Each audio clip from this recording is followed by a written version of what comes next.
हाँ, लिखाना है उसको नोट्स 2.1 वाला। ठीक है, तो अब हम लोग क्लास को स्टार्ट कर सकते हैं। मैसेज मत करो, क्लास को स्टार्ट करने दो, पढ़ाने दो, जो मैं पढ़ाने के लिए आया हूं मुझे पढ़ाने दो। मेरा दिमाग में सारा कुछ है, क्या पढ़ाना नहीं पढ़ाना, कैसे करवाना है, सारा कुछ है। अगर देखो, अगर कभी कुछ इश्यू होगा ना, तो जहां से भी होगा मैं आप लोगों के लिए जो क्लासेस है, क्लासेस को मैं बेहतर बना ही दूंगा। ठीक है, आप लोग अपने हिसाब से चिंता मत करो, जितनी चीजें होंगी आप लोगों के लिए बेहतर ही होंगी। तो हम लोग अब क्या करते हैं, अपना सेशन और अपना क्लास को हम लोग स्टार्ट करते हैं। आज का टॉपिक सेशन को स्टार्ट करते हैं। The topic is the very very important and most important topic, today's topic जो हम लोग करने वाले आज का टॉपिक सेशन। तो हम लोग पढ़ने वाले हैं क्या, माइंस एक्ट नॉट अप्लाई। क्या ऐसा भी कुछ है कि माइंस एक्ट अप्लाई नहीं होगा? इसके बारे में हम लोग क्लास को स्टार्ट करेंगे हम लोग। ठीक है, क्लास को समझेंगे। ठीक है, चलो हेडिंग दो, mines act not apply. Heading क्या है, माइंस एक्ट नॉट अप्लाई।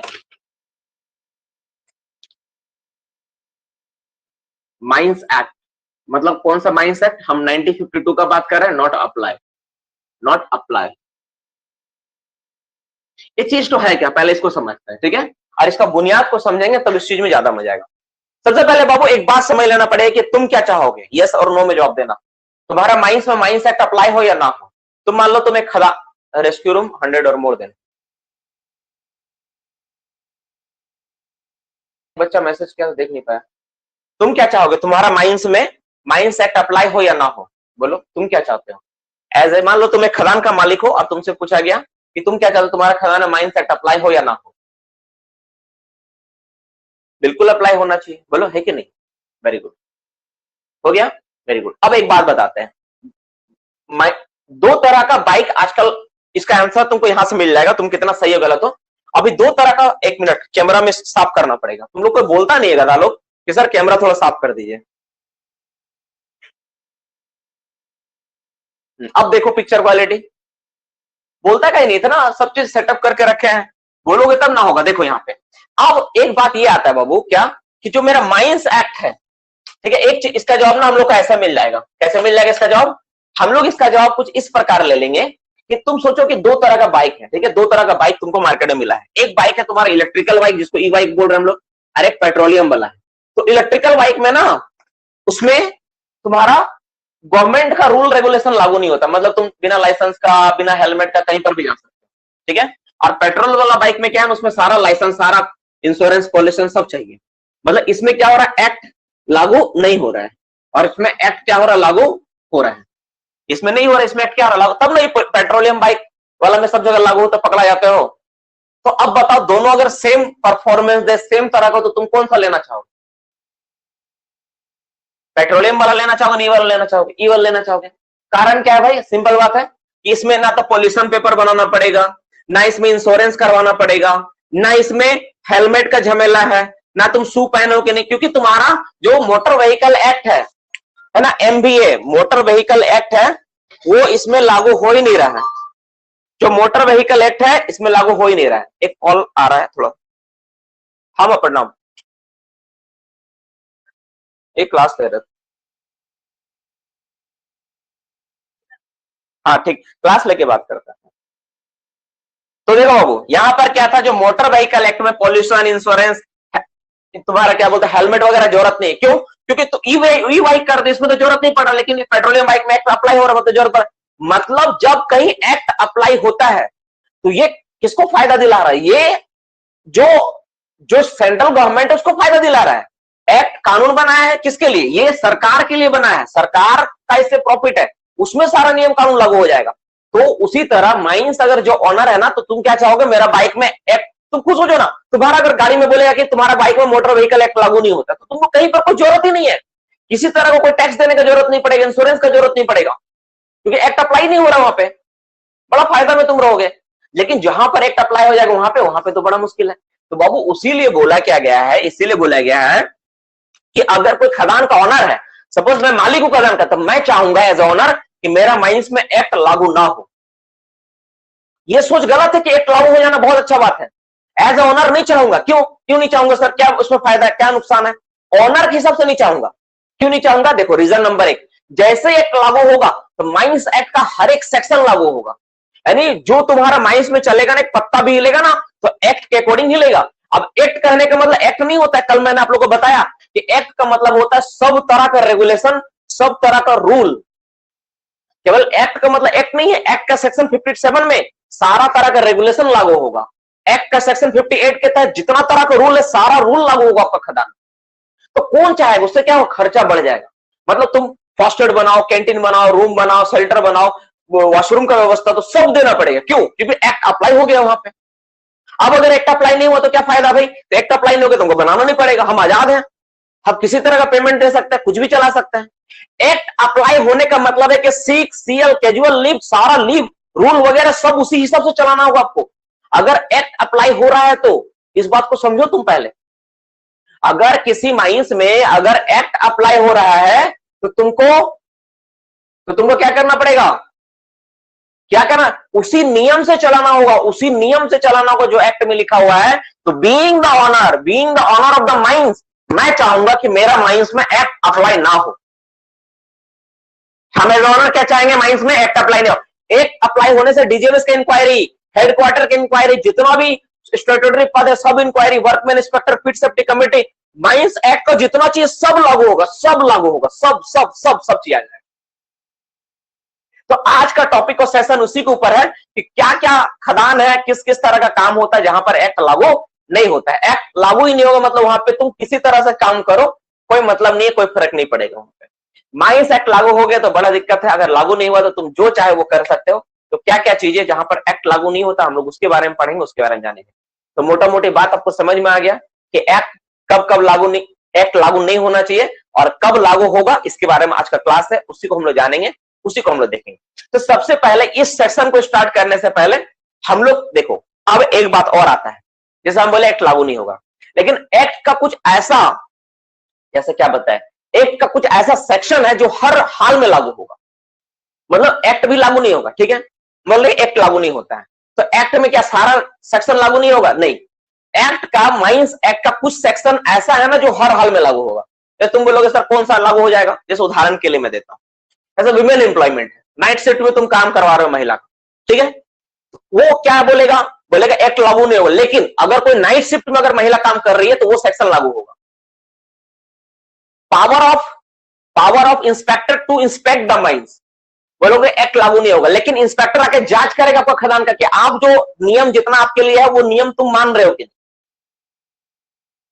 जैसे उदाहरण के लिए मैं देता हूं, मान लो ई बाइक तुम लेके जा रहे हो, ठीक है, तुम बोलोगे सर मेरा ई व्हीकल है तो मेरा मोटर व्हीकल एक्ट लागू नहीं होता, हम बिना हेलमेट के चलेंगे, ठीक है, मत लगाओ, कोई इशू नहीं है, इंश्योरेंस मत कराओ, कोई इशू नहीं है, जो तुम्हारा नहीं है मत लगाओ, मत करो। लेकिन पुलिस इंस्पेक्टर तुमसे पूछे है कि नहीं कि तुम पुलिस इंस्पेक्टर को मुंह दिखा के चल जाएगा मुड़ में, फिर ऐसे बोल के चला जाएगा? वो तो जांच करके तुमको चेक कर सकता ना भाई कि तुम्हारा गाड़ी इलेक्ट्रिकल है ना पेट्रोल है, वो तो पावर है ना। उसी तरह से एक्ट लागू नहीं होगा लेकिन इसका कुछ सेक्शन ऐसा है ना जो हर हाल में लागू होगा, पहले ही समझो। मतलब एक्ट में भी कुछ ऐसा सेक्शन बनाया गया है जो किसी भी हाल में छूट ही नहीं सकता है, हर खदान में। अगर तुम ये इस चीज से माइंस इंस्पेक्टर को वंचित कर दो, कुछ जांच ही नहीं करेगा, तो पता कैसे चलेगा तुम जो चला रहे हो, जो तुमको नियम दिया गया उस नियम से तुम बाहर आ गए हो। तुम लिखे हो इलेक्ट्रिकल व्हीकल लेकिन उसमें पेट्रोल डाल के तुम चला रहे हो, तो तुम लिखो स्पीड लिमिट 30 किलोमीटर लेकिन तुम 90 किलोमीटर तुम्हारा गाड़ी भाग रहा है, तो उसका जांच होना चाहिए कि नहीं? उसका जांच होना चाहिए, तभी वो नियम लागू नहीं होगा। उसी तरह माइंस एक्ट में कुछ सेक्शन ऐसा है जो हर हाल में, हर कंडीशन में लागू होता है, चाहे कुछ भी हो जाए, चाहे कोई भी आ जाए, वो हर हाल में लागू होगा। जैसे इंस्पेक्टर का जांच, जो ये बताए कि आप जो नियम है उस नियम के अंदर हो कि नहीं, ठीक है। तो क्या है नहीं, हम लोग ये क्लास को 2 पार्ट में कवर अप करेंगे। आज का क्लास और सेशन 2 पार्ट में होगा।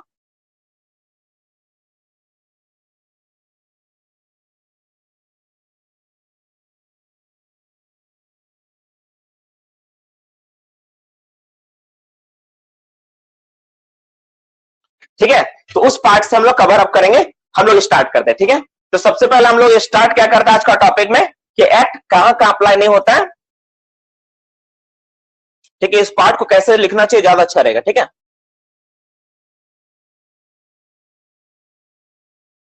तो हम लोग सबसे पहले जान लेते हैं कि ऐसा क्या क्या चीज में एक्ट हमेशा अप्लाई होगा, ठीक है। पहले इस बात को जान लेते हैं, फिर हम लोग देखेंगे किसमें किसमें अप्लाई नहीं होता। नहीं तो तुम्हारा दिमाग में क्या होगा, अच्छा इसमें अप्लाई नहीं होता, टिक मार दोगे, ठीक है। तो पहले जान लो कि एक्ट हमेशा अप्लाई हो जाएगा, ठीक है। एक्ट अगर तुम इस चीज को तुम छोड़े तो एक्ट अप्लाई हो जाएगा। जैसे एक नंबर, ठीक है, एक्ट अप्लाई, पहले एक्ट नॉट अप्लाई से पहले जानना पड़ेगा act act must be apply. Act हमेशा अप्लाई हो जाएगा, मस्ट बी अप्लाई। किस किस केस में हमेशा अप्लाई हो जाएगा पहले जान लो। अप्लाई। क्या क्या केस है उस केस को पहले जान लेते, तब तुमको पढ़ने में मजा आएगा और याद करने में भी सुविधा रहेगा और तुम समझ भी पाओगे इस नोट्स को। ठीक है, पहला number, when working is done in the super adjacent ground, एक नंबर कंडीशन, हर हाल में अप्लाई होगा। ठीक है, act must be apply in any condition, in any condition, इसमें और इसको स्ट्रांग बना देते लिख के, इन एनी कंडीशन, किसी भी हाल में, किसी भी हाल में एक्ट हमेशा अप्लाई होगा ही होगा। ठीक है, ये अगर ये सारा चीज रहा तो, यानी पहला नंबर पॉइंट क्या लिखा हुआ है, when working is done in super adjacent ground, when लिखो, when working, working is done, ठीक है, डन इन, इन लिखो, इन या अंडर जो भी लिख सकते, अंडर भी लिख सकते हैं यहां पे, under super adjacent ground, super adjacent,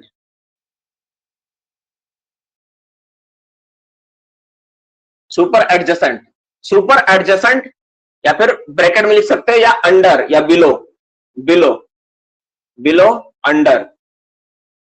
ठीक है, सुपर एडजेसेंट ग्राउंड, ग्राउंड। अब तुम समझ ही गए हो इसका मतलब क्या है।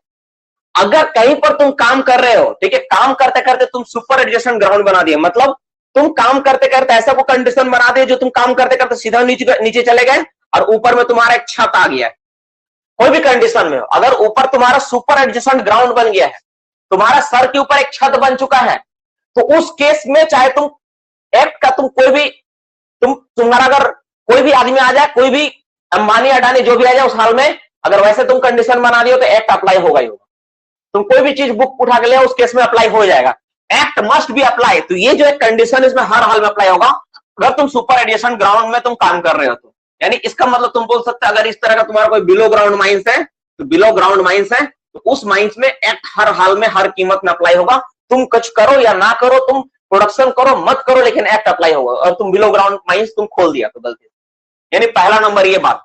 दूसरा नंबर, ठीक है, where explosive is use, where explosive is use, अगर तुम गलती से खदान में अगर एक्सप्लोसिव को तुम इस्तेमाल कर लिए, कि वेयर एक्सप्लोसिव यूज, ठीक है, अगर तुम एक्सप्लोसिव का यूज कर लिए तो उस हाल में भी तुम्हारा खदान में हर हाल में एक्ट अप्लाई हो जाएगा। समझ लो, बात को समझ लो। यानी पहला कंडीशन क्या है, ये हर हाल में अप्लाई होगा।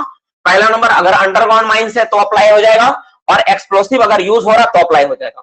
और ठीक है, और कुछ ऐसा सेक्शन है जो हर हाल में अप्लाई होता है। ठीक है, एंड फ्यू सेक्शन, ठीक है, few section, few section, section of mines act, mines act को मैं लिख रहा हूं, माइंस एक्ट 1952 लिख दे रहा हूं, माइंस एक्ट ऑलवेज अप्लाई।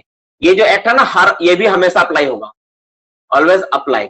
ये जो एक्ट है ना, इसमें आप बच नहीं सकते हो, ये एक्ट हमेशा अप्लाई होगा, चाहे कुछ भी करो। जैसे कौन कौन सा एक्ट है मैं नाम के साथ आपको बोल दे रहा हूं, जैसे section 7 power of inspector, power of inspector of mines, section 7, section number 7, section 7 में क्या बोला है, ए नंबर, सेक्शन 7 में क्या बोला, power of inspector, power of inspector, inspector, inspector of mines, मतलब माइंस में दिया गया इंस्पेक्टर का पावर। ठीक है, जैसे जांच करना, पड़ताल करना, छानबीन करना, वो लागू होगा, तुम कुछ करो या ना करो। देखो बाबू, मैं समझा देता हूं, जैसे क्या चीज है, इस पार्ट को थोड़ा सा और अच्छे से क्लियर करता हूं। जैसे एक मन में भ्रम आ रहा होगा मन में कि सर आप यहाँ पे जब अंडरग्राउंड लिख दिए, यहाँ पे एक्सप्लोसिव यूज लिख दिए, तो बचा क्या? एक बात है ना कि सर बचा क्या? सब जगह तो होता है सर, जितना खदान का है सब जगह होता है, सब जगह होता है। लेकिन बाबू दुनिया में ऐसा बहुत सारा खदान है, कंकर, मोरम, लेटराइट, बालुई, ऐसा बहुत सारा मिनरल होता है ना जो कॉस्टली बहुत कम है, कॉस्ट बहुत कम है, जिसका पर्पज ये होता है, जो मतलब क्या बोलता है, देश का डेवलपमेंट भी यूज होता है। जैसे मान लो कंकर, बोल्डर, इस सब का माइनिंग हो रहा है, कंकर निकल रहा है, बोल्डर निकल, इसका यूज क्या कर रहा है भाई, इसका हम लोग इस्तेमाल कर रहे हैं, चलो इसको हम लोग पत्थर के रूप में रोड में हम लोग बिछा रहे हैं, कहीं रोड बन रहा है, वो भी तो माइनिंग। मतलब क्या, जो तुम कोड़ाई कर रहे हो, जो खुदाई कर रहे हो, वही माइनिंग हो गया। जब तुम कोड़े तो माइनिंग हो गया वो, इसे समझ लो। ठीक है, तो क्या कुछ भी कोड़ देंगे तो क्या माइनिंग कहलाएगा? वो तो नहीं कहलाएगा। वही वाला पढ़ रहे हैं हम लोग। जैसे तुम बोलोगे सर पोखर कोड़ रहे हैं, तो क्या वो माइनिंग का पार्ट नहीं है? माइनिंग में काउंटिंग आ जाएगा, माइंस एक्ट अप्लाई हो जाएगा उसमें, लेकिन उसके लिए कंडीशन है, यही कंडीशन है। क्या कंडीशन है? सुपर एडजेसेंट ग्राउंड नहीं होना चाहिए, एक्सप्लोसिव यूज नहीं करना चाहिए। अगर तुम पोखर कोड़ते हो तो तुम कहीं बारूद इस्तेमाल करते हो, अगर बारूद इस्तेमाल कर दिए, पेंटाडाइन वगैरह कोई भी इस्तेमाल कर दिए, तो माइंस एक्ट अप्लाई होगी, वहां पे सारा नियम कानून लागू हो जाएगा। वही बात तुमको समझना है। ये जो चीज है ना, तुम जो भी काम कर रहे हो उस पर लागू। तुम बोलोगे सर हम घर में गड्ढा खोद रहे थे, तो क्या लागू होगा। अगर इस नियम के बाद तुम परे चले गए तो लागू हो जाएगा, इस नियम के अंदर तुम रह के काम करोगे तो लागू नहीं होगा, वहां पर भी लागू हो जाएगा। माइनिंग मतलब कोई भी चीज को खोदना, कुछ भी गड्ढा करना, ठीक है। तो वो जो चीजें है ना, क्या क्या है जिसमें लागू नहीं होता है, जैसे मैंने एक बताया, एक छोटा सा उदाहरण के तौर पे आपके सामने मैंने रखा, क्या रखा बाबू, जैसे मान लो कि हम कंकर, मोरम, बोल्डर, इन सब चीजों का माइनिंग कर रहे हैं जो कि बहुत कम कॉस्ट का है। हम इसलिए कर रहे हैं खुदाई क्योंकि हमको जानना है कि नीचे कौन सा मिनरल है, इसको बोलते हैं मिनरल प्रोस्पेक्टिंग। तो उस केस में अप्लाई नहीं होगा। हम क्या कर रहे हैं, हम ऐसा माइनिंग कर रहे हैं जिसका कॉस्ट बहुत कम है, जिसका मार्केट में वैल्यू बहुत कम है, इसको बेच के हमको कुछ नहीं मिलता। अब उसमें एक्ट का अगर बोझ लाद दे तो मेरा ऊपर, हमको बोल दे तो रेस्क्यू रूम बना, तुम्हारा फर्स्ट एड स्टेशन बना, फर्स्ट रूम बनाओ, कैंटीन बनाओ, वॉशरूम दो, सारा सुविधा वर्कर को दो, कैसे पॉसिबल है? एक तो उसको बेचने से हमको एक गाड़ी का 300, 400, 600 रुपए दाम मिलता है, मुश्किल से तेल का पैसा निकलता है। अब उसमें भी बोल दे कि वो आप जो कर रहे हो ना, इसके प्रति आपको सारा एक नियम लागू करना होगा, कैसे कोई काम करेगा वहां पे? तो उन जगहों पे छूट है, ठीक है। लेकिन अगर उसके साथ अगर ये वाला इन्वॉल्वमेंट हो जाए, जैसे when working is done under the super irrigation ground, अगर तुम कोड़ते कोड़ते गड्ढा बना दिए तो लागू हो जाएगा। एक्सप्लोसिव अगर यूज कर ले तो लागू हो जाएगा। इसके अलावा कुछ सेक्शन हमेशा लागू होगा। तुम बोल्डर ही काट रहे हो, बोल्डर का दाम बहुत कम होता है ना, गाड़ी के हिसाब से, ट्रक के हिसाब से बिकता है वो। एक ट्रैक्टर कितना, बोल्डर का दाम कितना, एक ट्रैक्टर गिट्टी का दाम कितना, ऐसा होता है, तुम लोग सुना भी होगा। तो तुम देखोगे फ्यू सेक्शन जो है ना हमेशा अप्लाई होगा, जैसे section 7 power of inspector of mines, inspector को जो पावर दिया गया माइंस में, ये हमेशा लागू होगा। वो जांच तुम बोल्डर करो, कंकर करो, जो भी करो, उसमें लागू होगा। एक्चुअली मुझे इससे पहले ये पढ़ाना चाहिए था, एक्ट नॉट अप्लाई क्या क्या है, वो वाला पढ़ा देता तो ज्यादा मजा होता, ठीक है, तो ज्यादा मजा आता, तुमको इसको एक्सप्लेन करने में ज्यादा मजा आता। वही कॉपी में लिखा हुआ था, नोट्स के अनुसार मैं चला गया ना, थोड़ा गड़बड़ हो गया, ठीक है। चलो इस पार्ट को दोबारा रिवीजन करेंगे, ठीक है, दोबारा इस पार्ट को रिवीजन करेंगे। बी नंबर में क्या लिखा हुआ है, सेक्शन 8, ठीक है, ठीक है, सेक्शन 8 हमेशा अप्लाई होगा। सेक्शन 8 में क्या लिखा, माइंस एक्ट का सेक्शन 8 में क्या लिखा हुआ है, सेक्शन 8 में दिया हुआ power of special officer to enter, power of special officer, power of special officer. मैं एक बात बताया ना, जो भी काम होता है ना, जो भी खदान में काम होता है ना, वो हर चीज क्या होता है, हर एक बात नियम कानून से होती है। एक कानून नियम में अगर लिखा हुआ ना हो तो एक पत्ता भी नहीं हिलता है, ठीक है। एंटर एंड मेजर, वो एंटर कर सकते हैं माइंस में, और मेजरमेंट एक्स्ट्रा सब काम कर सकते हैं, जांच पड़ताल कर सकते हैं। सी नंबर क्या लिखा हुआ है, सी नंबर में section 9 facility to be afforded to inspector, section 9, section 9 apply होगा। क्या है सेक्शन 9 में लिखा हुआ है, फैसिलिटी मतलब, फैसिलिटी मतलब क्या है, मैं इसको समझाऊंगा, पहले लिखो फैसिलिटीज,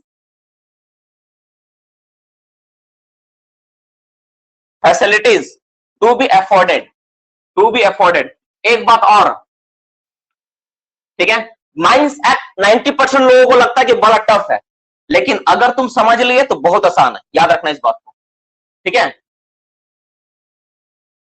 इंस्पेक्टर, मैं इसको समझाता हूं, देखो पहला नंबर में क्या लिखा हुआ है, पावर ऑफ इंस्पेक्टर, कोई माइंस में इंस्पेक्टर आएगा उसको जांच करने का पावर है। पावर ऑफ स्पेशल ऑफिसर भी जांच पड़ताल कर सकता है, छानबीन कर सकता है, 2 नंबर।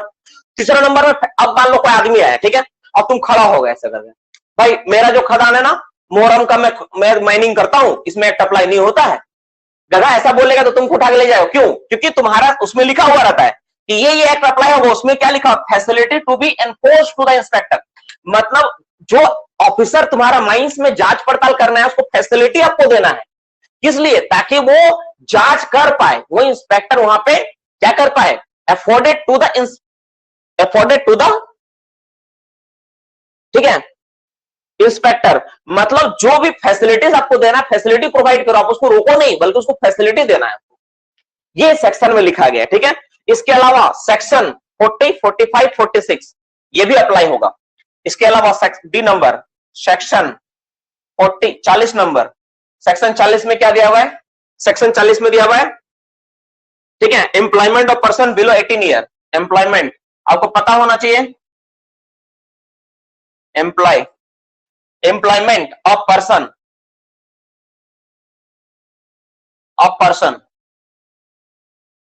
बिलो 14 ईयर, 18 ईयर माफ करना, बिलो 18 ईयर, ठीक है। ये तो होता नहीं कभी, नॉट मतलब नहीं होता है, काम नहीं होता है, तो 18 साल से कम उम्र का कोई व्यक्ति को काम पे नहीं लगाना है ना, इसका जो सेक्शन 40 ये भी लागू होगा। जैसे मान लो तुम बोले कि सर मेरा माइंस में एक्ट अप्लाई नहीं हो रहा, तो हम 18 साल से कम 15-15, 16-16 साल का बच्चा लोग को हम काम में रखेंगे। नहीं रख सकते हो। क्यों नहीं रख सकते हो? क्योंकि ये वाला मनाही किया गया है। 45 में दिया provision of the presence of person below 18 year age. Section 45 में ये भी अप्लाई नहीं होगा। इसमें क्या बोला है? ठीक है, प्रेजेंस ऑफ पर्सन, ठीक है, प्रोविजन, प्रोविजन मतलब मनाही, प्रोहिबिशन, प्रोहिबिशन, इसको पहले लिखो ना, फिर मैं वो समझाऊंगा अच्छा से, है ना। प्रोहिबिटेशन, मनाही इसको बोलता है। प्रोहिबिटेशन मतलब मनाही होता है ना, मनाही, मना कर देना, मनाही, ठीक है। मनाही किसका? प्रोहिबिटेशन of the presence of person, of the presence, PRESENC, presence of person below 18 year. वो खड़ा भी नहीं रहेगा, 18 साल का व्यक्ति ना, वहां प्रेजेंट भी नहीं रहेगा, प्रेजेंस भी नहीं रहना चाहिए। और आखिरकार सेक्शन लिखो, सेक्शन 46, सेक्शन 46 मैंने बताया ना, इसमें एम्प्लॉयमेंट ऑफ वुमेन।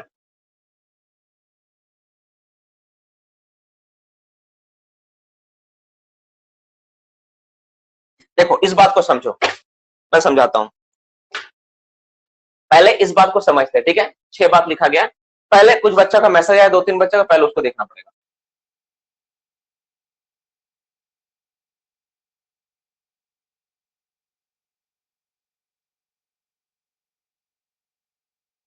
हाँ, कंफ्यूज मत हो, कंफ्यूजन दूर करने के लिए मैं हूं, सारा बात को समझो। देखो इस पार्ट को मैं बाद में, तो पहले मेरी बात को सुनो। देखो माइंस जो एक्ट नॉट अप्लाई का पहले कंडीशंस को जान लेते हैं, फिर इस पार्ट को पढ़ेंगे। नियम बोलता है कि माइंस एक्ट ना कुछ कुछ कंडीशन में लागू नहीं होगा। तो कहां लागू नहीं होगा, पहले इस बात को जानते हैं। लिखा हुआ है excavation is made for the prospecting. आप मिनरल प्रोस्पेक्टिंग कर रहे हो, मतलब मिनरल का जांच कर रहे हो। एक्चुअली मुझे पहले ये वाला पढ़ाना चाहिए था, फिर ये वाला पार्ट पढ़ाता तो ज्यादा अच्छा रहता। क्योंकि नोट्स में लिखा हुआ था ना, उसी चक्कर में मैंने इसको पहले पढ़ा दिया। हर बार इसी को पहले पढ़ाऊं तो हर बार फंसाऊं। अब से मैं ध्यान में रखूंगा, जब भी पढ़ाऊंगा तो इस पार्ट को पहले पढ़ाऊंगा, बाद में इसको पढ़ाऊंगा। सुनो, माइंस एक्ट कहां अप्लाई नहीं होता है? तो माइंस एक्ट का कुछ कंडीशन है जो अप्लाई नहीं होगा। कहां का अप्लाई नहीं होगा भाई माइंस एक्ट? तो माइंस एक्ट जो है, अगर कोई मिनरल प्रोस्पेक्टिंग कर रहा है तो वहां पे अप्लाई नहीं होता। साथ ही साथ अगर कोई ऐसा चीज का माइनिंग कर रहा है जिसका कॉस्ट बहुत कम है, जिसका दाम बहुत कम है, तो उस केस में अप्लाई नहीं होता है। जैसे सर बोलो क्या चीज का माइनिंग कर रहा है सर? कंकर हो गया, मोरम हो गया, बोल्डर हो गया, लेटराइट हो गया, इस सब चीज का कोई अगर माइनिंग कर रहा है, ये भी तो माइनिंग है ना, तुम निकाल रहे हो, बेच रहे हो, तो ये भी क्या है? जमीन से निकालना मतलब माइनिंग तुम कर रहे हो। तो अगर ऐसा कुछ का माइनिंग हो रहा है तो वहां पे माइंस एक्ट लागू नहीं होता है, किसी भी हाल में माइंस एक्ट लागू नहीं होगा। पहली बात तुमको समझ में आ गया? यहां तक कोई दिक्कत तो नहीं होगा कि माइंस एक्ट जो होता है मिनरल प्रोस्पेक्टिंग के केस में, मिनरल प्रोस्पेक्टिंग के साथ साथ किसमें? मिनरल प्रोस्पेक्टिंग एंड साथ में कुछ जो बहुत कॉस्टली कम है, उस सब चीजों में लागू नहीं होता है। चलो ठीक है, लागू नहीं होता मान ली। तो क्या माइंस एक्ट का सारा सेक्शन लागू नहीं होगा, या कुछ सेक्शन ऐसा जो लागू होगा? तो माइंस एक्ट का ऐसा नहीं कि सारा सेक्शन लागू होगा, नहीं होगा, कुछ सेक्शन ऐसा है जो हर हाल में लागू होगा। माइंस एक्ट पूरा लागू नहीं होगा, लेकिन इसका कुछ सेक्शन वो हर हाल में, हर माइंस में फॉलो करना पड़ेगा। चाहे तुम मिनरल प्रोस्पेक्टिंग करो, चाहे तुम क्या बोलता है कुछ भी कर लो, वो सेक्शन हर हाल में लागू। जैसे कौन कौन सेक्शन है जो हर हाल में लागू होगा? Section 7 power inspector of the mines.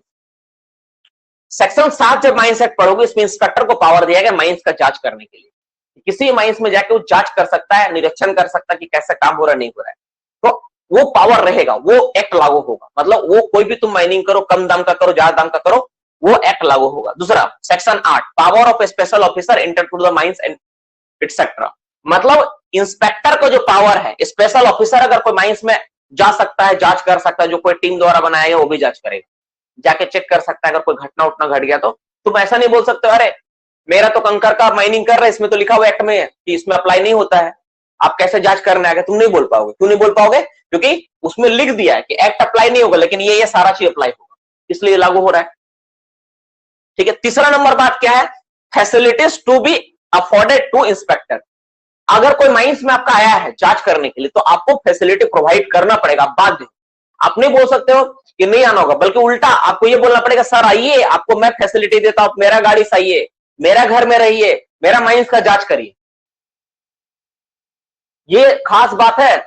तुम देखते होगे जब डीजीएमएस कहीं माइंस में जाती है ना, तो फोन कर देती माइंस को, भाई हम आ रहे हैं, गाड़ी पहले से खड़ा रहता वहां जाके, क्यों? क्योंकि ये सेक्शन में दिया गया है, facility for the inspector, inspector को फैसिलिटी देना है आपको, उसको जांच पड़ताल करने में आपको सहयोग करना है। उसके साथ देखो वो पूरा टीम चलती है, सर्वे का होता है, वेंटिलेशन डिपार्टमेंट का होता है, सेफ्टी डिपार्टमेंट का होता है, मैनेजर होता है, एजेंट होते हैं, सारे लोग होते हैं टीम के साथ, उनके साथ चलता है। क्यों? क्योंकि वो अफोर्ड करने के लिए है। अगर उनको कुछ समझ में नहीं आएगा तो कैसे पता चलेगा कि क्या है नहीं है? उनको कोई चीज का जांच करना है। यहाँ पे हवा हमको लग रहा ठीक नहीं है, अब वेंटिलेशन में कोई आदमी नहीं है तो कैसे पता करेगा, कैसे मापेंगे? वो तो खुद से थोड़ी ना अपना वहां से इंस्ट्रूमेंट होके लाएगा मेजरमेंट करने के लिए, वो वहां जाके चेक करेगा क्या कंडीशन है।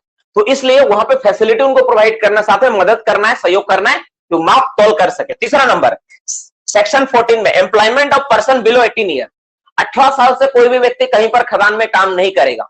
ये नियम भी लागू होगा। तुम वहां पे एक्ट भले ही अप्लाई ना हो, एक्ट में ये जो नियम है ये लागू हो जाएगा। तुम बोलोगे सर माइंस एक्ट में तो लिखा हुआ है कि 18 साल से कम उम्र का बच्चा काम नहीं करेगा, लेकिन सर खदान में एक्ट लागू नहीं हो रहा है, तो मुझे भी लागू नहीं होना चाहिए, हम तो 18 साल से कम को रखेंगे।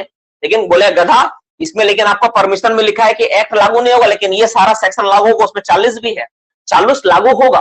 कुछ एक्ट लागू नहीं होगा, इसको छोड़ के बाकी लागू नहीं होगा, लेकिन 40 वाला लागू होगा। यानी 18 साल से कम उम्र को तुम नहीं रख सकते हो काम करने के लिए। तीसरा नंबर प्रोविजन, मनाही of the presence of person below 18 year, 18 साल से किसी भी कम उम्र के आयु के व्यक्ति को वहां पे रहने का, प्रेजेंस रहने का, खड़ा रहने का अनुमति भी नहीं। आप काम करो लेकिन 18 साल से कम उम्र का व्यक्ति वहां नहीं रहेगा। ठीक है। Next section 46 employment of women, women के लिए जो सेक्शन कल मैंने पढ़ाया वो सारा का सारा जो कंडीशन है वो सेम लागू होगा, भले कुछ पार्ट लागू ना हो। जैसे तुम बोले कि सर मेरा माइंस में तो माइंस एक्ट लागू नहीं हो रहा है, माइंस एक्ट में बोला है कि नाइट शिफ्ट में वुमेन को काम करवाने के लिए परमिशन लेना पड़ता है, तो सर हम परमिशन बिना लिए काम करवाएंगे। बोले गधा, उसमें लिखा हुआ है कि सेक्शन 46 लागू होगा, तो तुम बोलोगे बिना परमिशन लिए काम करवाओगे तो चलेगा नहीं, उनका रिटर्न परमिशन लाओ, 3 औरत करके एक जगह लगाओ तो ही काम चलेगा तुम्हारा। समझ में आया? तो मोटा मोटी जो बात समझ में आए कि ये जो बात तुम लोग देखे ये हर हाल में हर एक खदान में लागू होगा, चाहे तुम कोई भी चीज कर लो, कितना भी हाथ पैर मार लो, ये हटने वाला सेक्शन नहीं है। ये सेक्शन आपके सर के ऊपर हमेशा है। जैसे कुछ नियम जो होता है बाइक चलाना है, ठीक है ना, तो हेलमेट हर हाल में जरूरी है। इंश्योरेंस और पॉल्यूशन भले तुम मत करो, हेलमेट तो इंप्लीमेंट करेगा ना भाई, कितना भी चलाओ। तो उसी तरह ये जो नियम कानून है ना आपका हर हाल में हर कंडीशन में आपका माइंस में लागू होगा, चाहे तुम कुछ भी करो या ना करो। ठीक है, तो ये बेसिक बात रहा। अब सवाल ये आता है कि सर ये तो लागू होगा हर हाल में, समझ गए, तो क्या चीज है जिसमें लागू नहीं होता है? तो 2 चीज है जिसमें एक्ट लागू नहीं होता है। वो क्या क्या चीजें हम लोग क्लास में अब उसी के बारे में क्लास करेंगे कि क्या क्या चीज में माइंस एक्ट लागू नहीं होता है, एकदम लागू नहीं होगा उस चीज में। लेकिन उसके अलावा अगर ये सारी चीजें हर हाल में लागू होगा। ठीक है, मोटा मोटी बात समझ में आया? सुपर एडिशन ग्राउंड क्या होता है? सुपर एडिशन ग्राउंड का मतलब अंडरग्राउंड जैसा कोई पार्ट हो गया। जैसे तुम कभी देखते हो मिट्टी कोड़ते हुए किसी को देखा है? मिट्टी काटते काटते कभी क्या करता ना, काटते काटते इस तरह गड्ढा करके गड्ढा बना दे तो ऊपर में कुछ छत जैसा हो गया, मिट्टी काटते काटते यहाँ पहुंच गया, तो छत ऊपर में नहीं बनना चाहिए, इसी को सुपर एडिशन ग्राउंड कहते हैं। पॉइंट ई का मतलब है section 45 provision of presence of person below 18 year, 18 साल से कम उम्र का कोई भी व्यक्ति का खड़ा रहना मना है। प्रोविजन मना, ऑफ प्रेजेंस मतलब खड़ा होना, तो वही बात लिखा गया है। सर हेडिंग में नॉट अप्लाई, ये हेडिंग में नॉट अप्लाई लिखा गया, लेकिन उससे पहले हम लोग ये वाला पढ़ रहे हैं, इसी का पार्ट हम लोग पढ़ रहे हैं कि act must be apply in any condition. ये वाला हम लोग नहीं अप्लाई वाला पढ़ने वाला, लेकिन उससे पहले जान लेना पड़ेगा कि एक्ट क्या क्या है जो हर हाल में अप्लाई होगा। हम लोग पढ़ रहे हैं कि एक्ट नॉट अप्लाई, लेकिन उससे पहले जानना पड़ेगा। तुम जैसे बोलिए सर एक्ट अप्लाई नहीं होगा, तुमको लग रहा खुशी से कि सब चीज अप्लाई नहीं होगा, ये बेवकूफी वाला सोच है। ये सब हर हाल में अप्लाई होगा, इसलिए इसको पहले पढ़ा दिए, ये वाला हर हाल में अप्लाई होगा। समझ में आया क्या बोले? ये हर हाल में अप्लाई होगा। अब जो चीजें हैं जो नहीं अप्लाई होते उस पर हम लोग चर्चा करेंगे कि माइंस एक्ट नॉट अप्लाई क्या क्या चीज बात है ये। अब मैं उम्मीद करता हूं कि आप लोगों का मन में जो अभी तक दुविधा घूम रहा होगा कि सर क्या पढ़ा रहे हैं, क्या चीजें हो रही है, अब वो दुविधा नहीं रहा होगा। ठीक है ना? ऊपर वाला एक बार बता दीजिए, ऊपर वाला में लिखा हुआ है कि एक्ट का कुछ बात है, कुछ खदान का कंडीशन है। अगर कोई खदान, ठीक है, सुपर एडजेसेंट ग्राउंड बन गया है, मतलब उसके नीचे बिलो ग्राउंड बन चुका है, ठीक है, ये हो गया, तो वहां पे एक्ट अप्लाई होगा। साथ ही साथ अगर कहीं पे एक्सप्लोसिव का इस्तेमाल कर दिए उस कंडीशन में भी एक्ट अप्लाई हो जाएगा। ठीक है, आप लोग अगर मेरी बातों से सहमति हो, अगर समझ चुके इतना देरी में बात मेरा, तो एक बार यस कर दो। अगर नहीं समझे हो तो मैं फिर से एक बार समझाने के लिए पेशेंस रखा हूं इतना कि मैं दोबारा भी समझा सकता हूं, मेरे पास कोई इशू नहीं। लेकिन आप अगर समझ चुके तो एक बार यस करके रिप्लाई कर दो, सर अभी तक जो पढ़ा है मैं समझ चुका हूं। अब इसके बाद जो कहानी है क्लास का दूसरा पार्ट, हम लोग दूसरा पार्ट को स्टार्ट करेंगे। अगर आपको नहीं समझ में आया तो फिर से मैं रिक्वेस्ट करूंगा, आप रिप्लाई कर सकते हो, मैं फिर से समझा दूंगा। चलो, बहुत खुशी का बात है कि आप लोग सब समझ गए, सबका रिप्लाई लगभग यस आया है।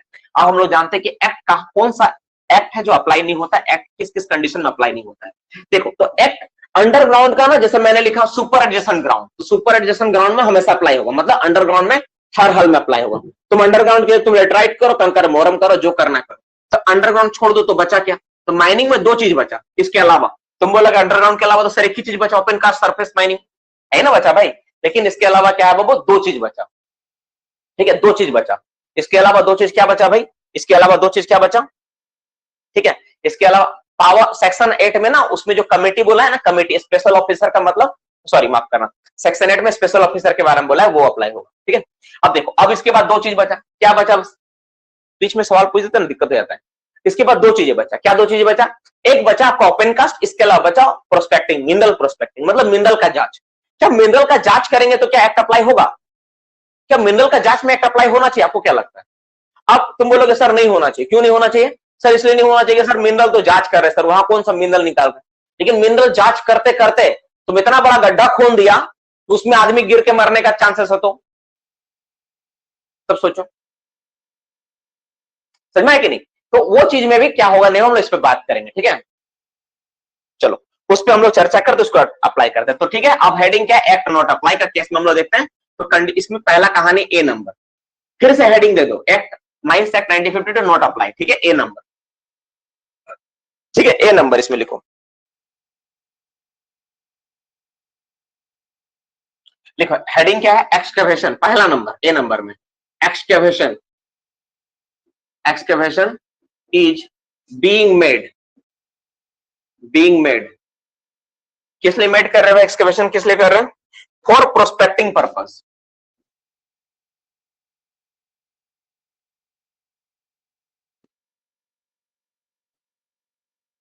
प्रोस्पेक्टिंग पर्पस,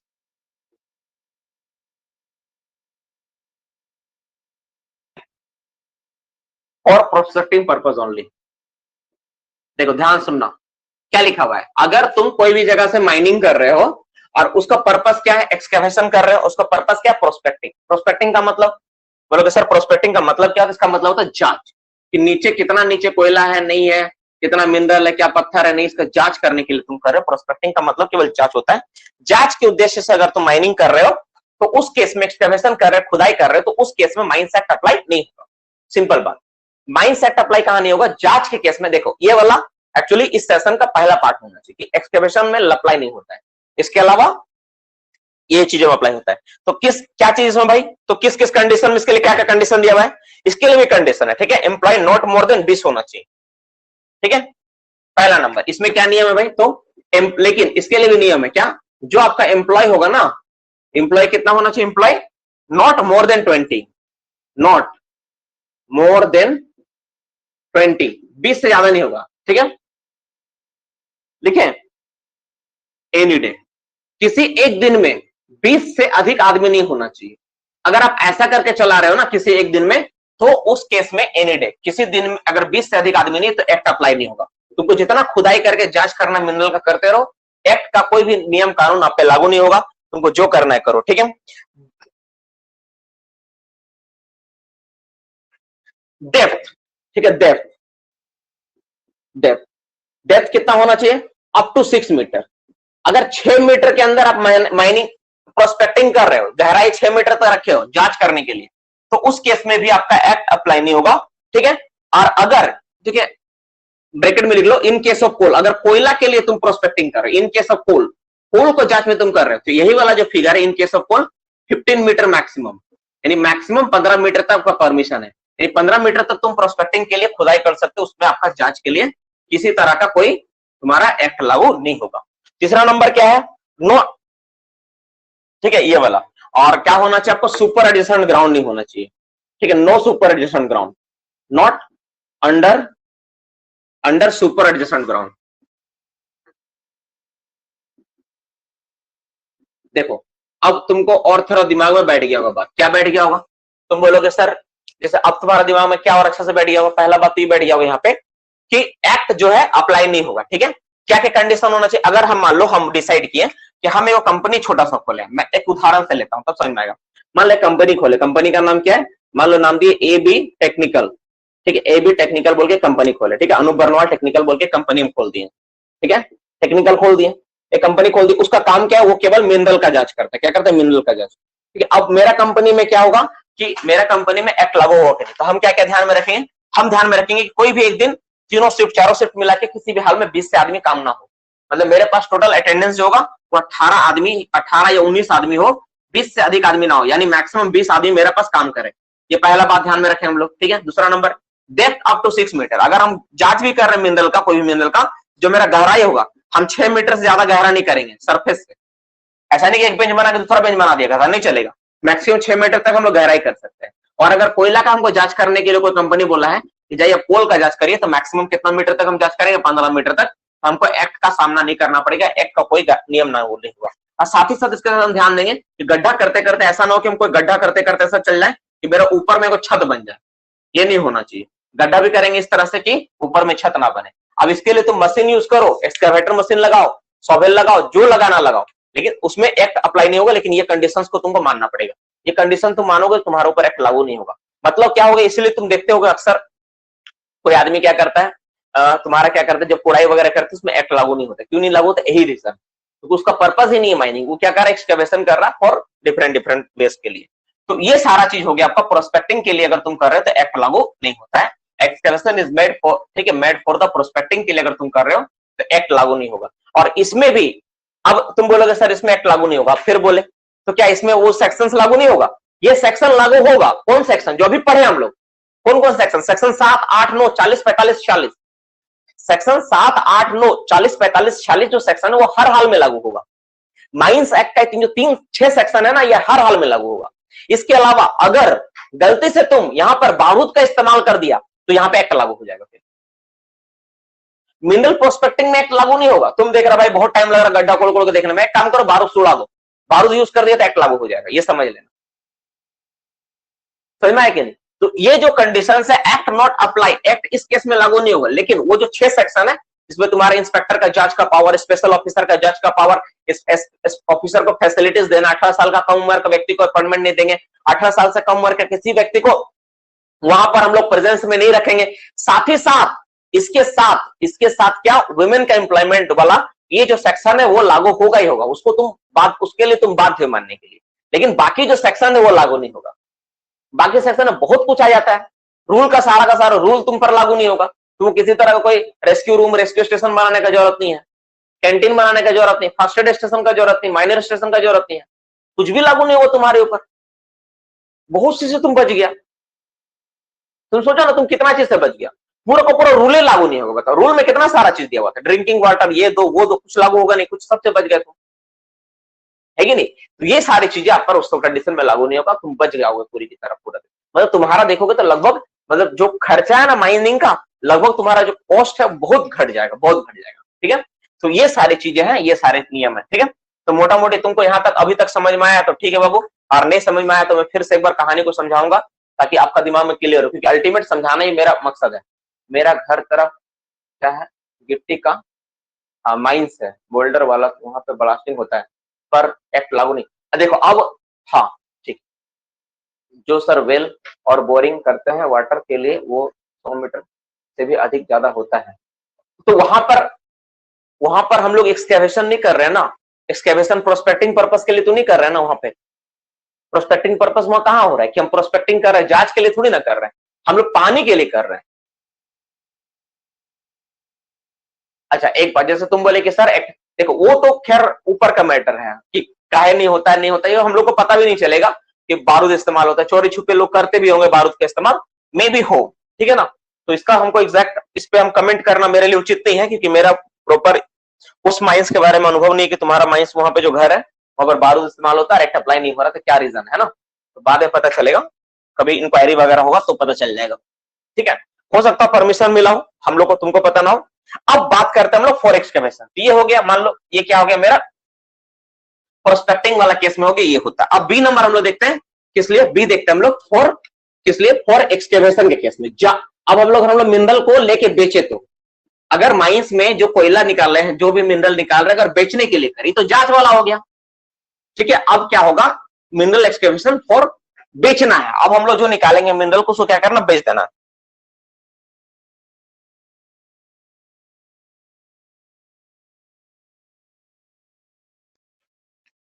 ध्यान से सुनना, ठीक है। दूसरा नंबर, बी नंबर कंडीशन क्या बोलता है, कंडीशन नंबर बी, ध्यान से समझना बाबू। एक्ट ना बहुत खतरनाक चीज है, बहुत खतरनाक चीज है, बहुत अजीब चीज है। माइंस एक्ट, तुम अगर 90% देखो, सबसे बड़ा बात, अगर तुम एक वोटिंग करवा लो, अपना कॉलेज चले जाओ, कॉलेज में तुम second year, first year, third year, जितना ही बच्चा, किसी से तुम वोटिंग करवाओ, तुमको बोलेगा, तुम बोलेगा सबसे टफ चीज क्या है, वो बोलेगा स्टैट्यूटरी बुक। स्टैट्यूटरी बुक मतलब statutory book, rule regulation act CMR सबसे ज्यादा टफ चीज है, ठीक है। अब उसमें तुम बोलोगे ना सबसे इसमें टफ क्या लगता है तुमको, बोलेगा एक्ट, सबको बोलेगा एक्ट बोलेगा। सच में एक्ट टफ है, इसमें कोई दो राय नहीं है। कारण क्या है, फर्स्ट बात है इसका लैंग्वेज। एक्ट का लैंग्वेज को पता नहीं क्यों जानबूझ के वैसा बनाया गया है, या अनजाने में ऐसा बन गया, या फिर जो बनाए थे वो लोग बहुत क्रिटिकल ब्रेन वाले थे, सोच क्या रहा नहीं समझ में आता है। इसको हर एक बात, एक कॉमा, एक पॉइंट, हर एक बात का ना एक वैल्यूज है। इस बात को ध्यान समझना, एक्ट का लैंग्वेज इतना टफ बनाया गया है ना कि आम आदमी उसको पढ़ के आसानी से नहीं समझ पाएगा। नहीं, आम आदमी नहीं, स्टूडेंट भी नहीं समझ पाएगा, फर्स्ट ईयर सेकंड ईयर के बच्चे नहीं समझ पाएंगे। उसको 10 12 15 बार पढ़ोगे तब तुम्हारा, अच्छा ये ऐसा लिखा हुआ है, तब तुम्हारा दिमाग में जाएगा। 10 12 बार पढ़ोगे तो, उससे पहले कोई चांस ही नहीं है। तो इसीलिए बाबू मैं आपसे कहना चाह रहा हूं कि ये एक्ट हम लोग पढ़ रहे हैं, हम लोग जो टफ का सबसे टफेस्ट चीज हम लोग वो पढ़ रहे हैं, है ना। तो इसमें दो चीजें का जरूरत पड़े, पहला नंबर पेशेंस और दूसरा कंसंट्रेशन। पेशेंस मतलब धैर्य से सुनना पड़ेगा, मैंने क्या कहा, क्लासेस में क्या हो रही है। दूसरा नंबर धैर्य से, क्लास करते करते तुम बीच में लीव कर दिए, सर क्लास कर रहे सर, माइंड सेट स्टार्ट किए सर, हमको अब लग रहा है थोड़ा माथा दर्द दर्द, हमको नहीं समझ में आ रहा, छोड़ दिए, तो नहीं समझ पाओ। जबकि मेरा लैंग्वेज बहुत सिंपल मैं समझा रहा हूं हर एक बात। क्लास में भी लगभग जितने बच्चे हैं, 120 बच्चे क्लास में अभी क्लास प्रेजेंट है, सारे बच्चों ने लगभग यस रिप्लाई दिया कि सर मुझे समझ में आया, आप क्या बोले। हो सकता है मुझे थोड़ा ज्यादा बोलना पड़ रहा है, थोड़ा पार्ट को थोड़ा ज्यादा देर तक समझाना पड़ रहा है, लेकिन बड़ा सिंपल वे में समझा रहा हूं। नहीं तो बुक खोल के तुम पढ़ लेना, कभी तुमको नहीं समझ में आएगा। अब मैं पढ़ा रही हूं तो अब सब समझ में आ जाएगा, लेकिन इससे पहले पढ़ते तो नहीं समझ में आता, ठीक है। अब बात करते दूसरा बात, तो एक्ट नॉट अप्लाई, तो पहला तुमको समझ में आ गया कि पहला नंबर प्रोस्पेक्टिंग के केस में अगर 20 से कम आदमी लेके काम करोगे तो एक्ट अप्लाई नहीं होगा।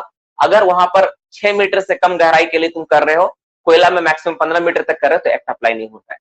सुपर एडिशन ग्राउंड नहीं हो तो एक्ट अप्लाई नहीं होगा। एक्ट का कोई सेक्शन नहीं, 6 सेक्शन छोड़ के बाकी एक्ट का कोई सेक्शन अप्लाई नहीं होता है। अब हम लोग बात करते हैं फॉर एक्सकैवेशन, ठीक है। फॉर एक्सकैवेशन कंडीशन क्या, फॉर एक्सकैवेशन, फॉर एक्सकैवेशन।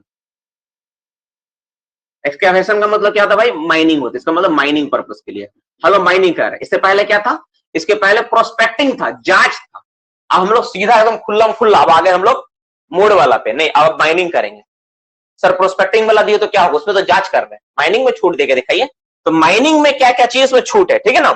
तो माइनिंग अगर तुम करोगे, ठीक है, फॉर माइनिंग, अगर माइनिंग हम लोग करते हैं, फॉर माइनिंग, किस चीज का माइनिंग भाई, फॉर माइनिंग, किस किस चीज में माइनिंग अगर हम लोग करते हैं, जो चीजों का छूट है, बोलोगे सर कोयला नहीं, बता कोयला में नहीं छूट मिलेगा, जिसका दाम बहुत कम है, जैसे कंकर, स्पेलिंग KNKR, कंकर को कंकर ही लिखा गया, कंकर, मोरम MURRUM, मोरम, मोरम को मोरम ही लिखा जाता है ना, कंकर मोरम।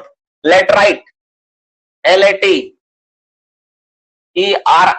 लेटराइट, कॉमा, इसके अलावा कॉमा देके लिखते जाओ। बोल्डर, तुम बोल्डर का माइनिंग कर रहे हो, बोल्डर निकाल रहे हो अपना खदान से, BOULDER। ये सब जितना भी चीज है ना, तुम देखो ध्यान से, सब ना ट्रक का ट्रक, ट्रोली ट्रोली, या फिर तुम ट्रैक्टर बिकता है, ये सब पीस हिसाब से नहीं बिकता, बहुत दामी नहीं होते, सब बहुत कॉस्टली, बहुत कम है। ये सब को कोई माइनिंग भी करता होगा ना तो बहुत कम पैसा उसको लाभ मिलता होगा, है ना। तो देखो इसके लिए मोरम, बोल्डर हो गया, ग्रेवल, GRAVEL, ग्रेवल, ठीक है। इसके अलावा SHINGLE, सिंगल, ये पता नहीं क्या होता है, नेट पे सर्च कर लेना। Ordinary clay, ordinary clay, ordinary मिट्टी जो है, ठीक है। ऑर्डिनरी सैंड, ऑर्डिनरी सैंड का अगर माइनिंग हो रहा है तो बालू, है ना, ऑर्डिनरी सैंड, ठीक है। Boulder stone, boulder stone, boulder stone का माइनिंग अगर कहीं चल रहा तो कॉमा बोल्डर स्टोन लिखे। Slate, SLAT, slate. Road metal, road metal, ROAD, road metal. Road metal मतलब स्टोन चिप्स, देखियो ना तुम लोग, जो एक छोटा छोटा कंकड़ ऐसा चीज होता है जो बैठाता है रोड बनाते समय, स्टोन चिप्स जैसा पतला पतला होता है। मार्ल, MARL, मार्ल एक तरह का ये है, मतलब ये पाउडर वाउडर बनाने में इसका इस्तेमाल होता है। चौक, ठीक है, chalk and lime stone, CHL के चौक एंड लाइम स्टोन। चूना का माइनिंग में, इन सब माइनिंग में आपका क्या होगा, एक्ट अप्लाई नहीं होगा। इन सब माइनिंग करोगे तो एक्ट अप्लाई नहीं होगा, लेकिन इसमें भी कंडीशन है, लेकिन कंडीशन आपको कुछ फॉलो करना पड़ेगा। कंडीशन क्या रखना पड़ेगा भाई, अगर इन सब चीजों को माइनिंग करते हैं तो क्या क्या कंडीशन को फॉलो करना पड़ेगा, ठीक है। डेप्थ जो है, डेप्थ किसी भी हाल में 6 मीटर ज्यादा नहीं होगा, एक नंबर। डेप्थ जो है आपका कितना है, डेप्थ कितना रखना होगा, डेप्थ, ठीक है, not exceed, not exceed, not exceed कितना होगा, 6 मीटर। 6 मीटर से ज्यादा गहरा नहीं होना चाहिए, कंडीशन नंबर 2। यानी इन सब चीजों को माइनिंग करो लेकिन 6 मीटर ज्यादा गहरा मत बनाना। तीसरा, दूसरा number, employment not more than 50% in any one day. Employ, employ कितना होना चाहिए, नॉट मोर देन, कितना मोर देन भाई, नॉट मोर देन कितना, ठीक है, नॉट मोर देन 50%, ठीक है, इन एनी वन डे। अभी मैं जितना भी पढ़ा रहा हूं ना, सभी के ऊपर मैं अभी सवाल जवाब करूंगा, आपका देखना दिमाग में हर एक बात क्लियर हो जाएगा, ठीक है। Any one day, any any day, किसी भी दिन 50 से ज्यादा व्यक्ति काम नहीं करना चाहिए। तीसरा नंबर क्या है, एक्सप्लोसिव का यूज नहीं करोगे आप, no explosive use, no explosive use, EXPLO SIV, explosive use, explosive का यूज नहीं करोगे, ठीक है। और चौथा नंबर आपको बात मानना पड़ेगा क्या, no super adjacent ground, no working is not under super adjacent ground. साफ साफ लिखते ज्यादा अच्छा लगेगा, working is not under super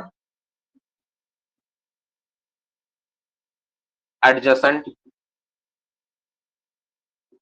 ground,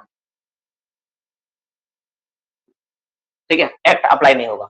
अब बात ये आ गया सर कि इसके अलावा सर क्या बचा, सर इतना तो दाम लिख दिया, इसके अलावा क्या बचा, इसके अलावा सब बचा। जैसे तुम बॉक्साइट का करो, हेमेटाइट का करो, मैग्नेटाइट का करो, कोल का करो, क्ले में लिखे ना, इसके अलावा चाइना क्ले होता है, फायर क्ले होता है, ऑर्डिनरी क्ले में नहीं होगा, लेकिन चाइना क्ले का करोगे, फायर क्ले का करो, एक्ट अप्लाई होगा। ऑर्डिनरी सैंड में नहीं होता है, लेकिन इसके अलावा जो सैंड है ना, कितना भी तरह का सैंड होता है उसमें एक्ट अप्लाई होगा। ये वाला केस में अगर ये नियम को तुम मान के चलोगे तो तुमको एक्ट अप्लाई नहीं होगा, समझ लो। इतना किसका किसका माइनिंग भाई, तो कंकर का, मोरम का, लेटराइट का, बोल्डर का, कंकर, मोरम, लेटराइट, बोल्डर, ग्रेवल, सिंगाइल, ठीक है, ordinary clay, ordinary sand, boulder, slate, metal, marl, chalk and limestone. इन सब इतना को छोड़कर बाकी चीज, जितना भी चीज तुम माइनिंग करोगे सब में एक्ट अप्लाई हो जाएगा, भले तुम 1 मीटर के लिए खोद दो।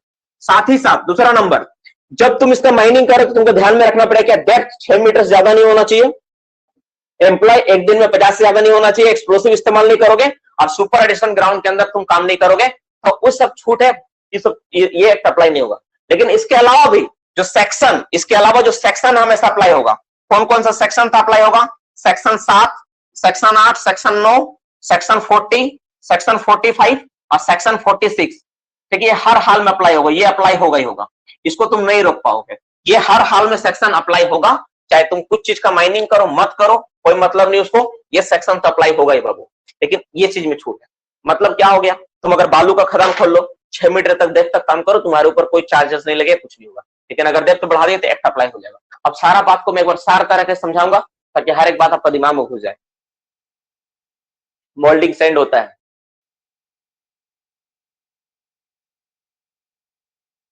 ऊपर वाला 20 एनएड है, हाँ, और नीचे वाला 50 एनएड, एकदम सही।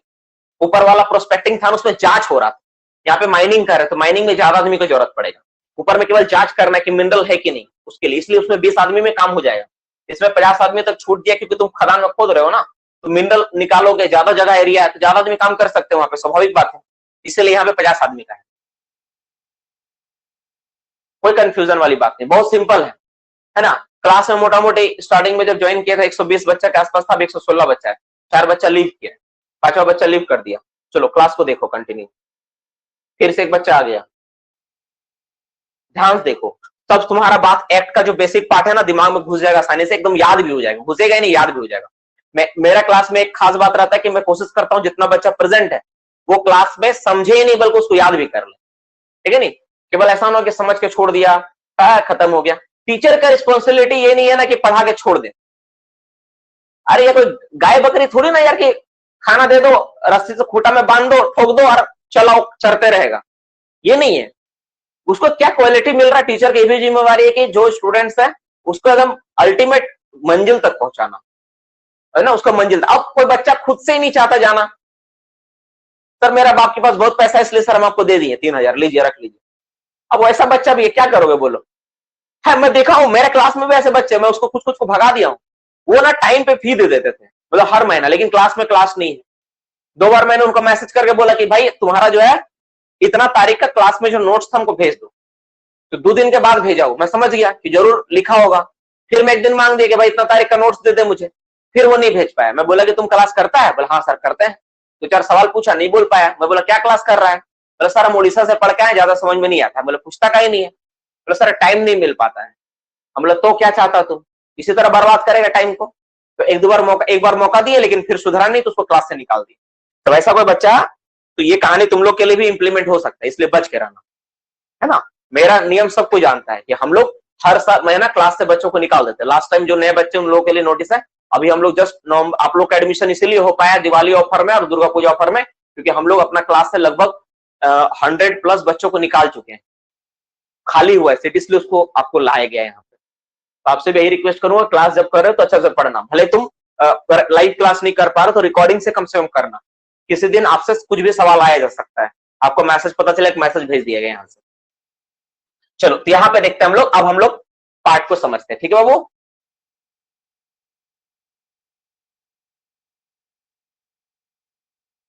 बोल्डर के बाद क्या लिखे सर, बोल्डर के बाद एक ग्रेवल, GRAVL, ग्रेवल सिंग क्या है, बोल्डर स्टोन के बाद क्या लिखे, स्लेट, SLA, स्लेट होगा ना, स्लेट, यहां पे स्लेट होगा, SLAT, slate. Sir blue part में लास्ट लाइन में क्या लिखे है, सर ब्लू पार्ट में लाइम स्टोन, लाइम स्टोन है, एंड चौक, एंड ये एंड है।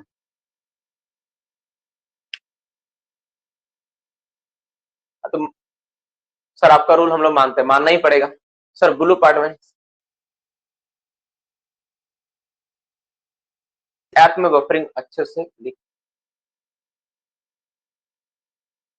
रोड मेटल के बाद लिखे, रोड मेटल के बाद मार्ल, MARL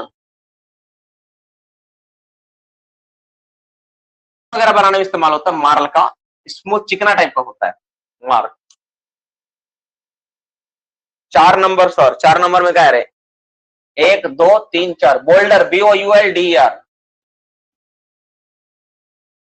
मैं पढ़ रहा हूं देखो, कंकर, मोरम, लेटराइट, बोल्डर, कंकर, मोरम, लेटराइट, बोल्डर। इसके अलावा ग्रेवल, सिंगल, ठीक है, ordinary clay, ordinary sand, boulder stone, slate, road metal, Morley, chalk and sandstone, limestone.